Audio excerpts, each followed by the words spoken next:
Important structures हैं जो हम डिस्कस करने वाले हैं।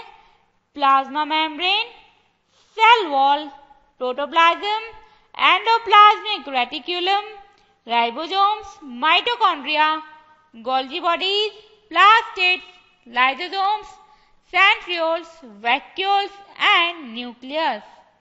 और हम ये सेल स्ट्रक्चर्स इसी सीक्वेंस में डिस्कस करेंगे। तो चलिए स्टार्ट करते हैं। First of all plasma membrane. Plasma membrane हमने prokaryotic cell and eukaryotic plant cell and animal cell तीनों में देखी थी। कहाँ पे? प्रोकैरियोटिक सेल में कहाँ होती है प्लाज्मा मेम्ब्रेन? ये वाला जो पार्ट है ये क्या है? प्रोकैरियोटिक सेल में प्लाज्मा मेम्ब्रेन। प्लांट सेल में कहाँ होती है? प्लांट सेल में ये वाला जो पार्ट है ये क्या है? Plasma membrane. और एनिमल सेल में कहाँ होती है प्लाज्मा मेम्ब्रेन? ये जो आउटरमोस्ट लेयर होती है एनिमल सेल में ये होती है प्लाज्मा मेम्ब्रेन। ओके, तो अब हम प्लाज्मा मेम्ब्रेन को डिटेल में डिस्कस करेंगे कि इसकी प्रॉपर्टीज क्या होती हैं, इसका फंक्शन क्या होता है, इसका स्ट्रक्चर कैसा होता है। सबसे पहले हम देखेंगे प्लाज्मा मेम्ब्रेन की कैरेक्टरिस्टिक्स। क्या कैरेक्टरिस्टिक्स होती हैं प्लाज्मा मेम्ब्रेन की? देखिए, it is living part of the cell. Plasma membrane cell का लिविंग पार्ट है।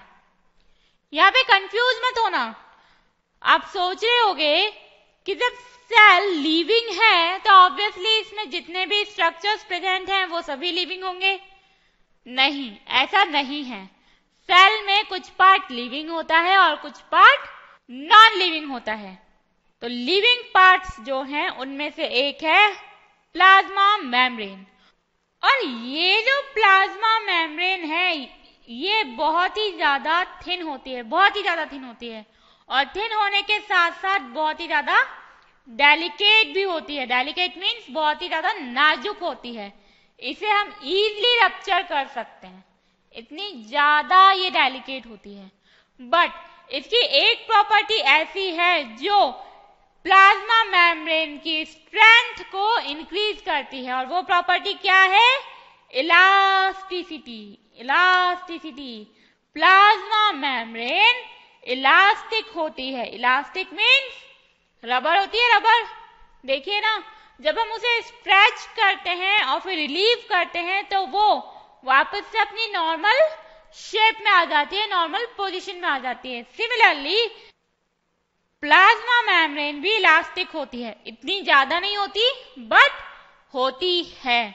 अब देखिए, ये जो प्लाज्मा मेम्ब्रेन है ये सेल के आउटर एनवायरनमेंट और इनर एनवायरनमेंट के बीच में एक लिंक है। ओके, जैसे हमारे घर में मेन गेट होता है वैसे। इसीलिए जैसे मेन गेट की प्रॉपर्टी होती है कि उसे हर कोई क्रॉस करके अंदर नहीं आ सकता और हर कोई क्रॉस करके अंदर से बाहर नहीं जा सकता, सिमिलरली ये जो प्लाज्मा मेम्ब्रेन है इसकी भी एक प्रॉपर्टी होती है। और वो प्रॉपर्टी क्या है कि जो प्लाज्मा मेम्ब्रेन होती है वो सिलेक्टिवली परमिएबल होती है। मीन्स प्लाज्मा मेम्ब्रेन हर किसी को बाहर से अंदर नहीं आने देती है और ना ही हर किसी को अंदर से बाहर जाने देती है। ओके, तो ये थी प्लाज्मा मेम्ब्रेन की कुछ कैरेक्टरिस्टिक्स। इनको हम एक बार रिटन फॉर्म में भी देख लेते हैं। It is very thin, delicate and elastic. Okay, next, it is a link between outer environment and inner environment of cell. Next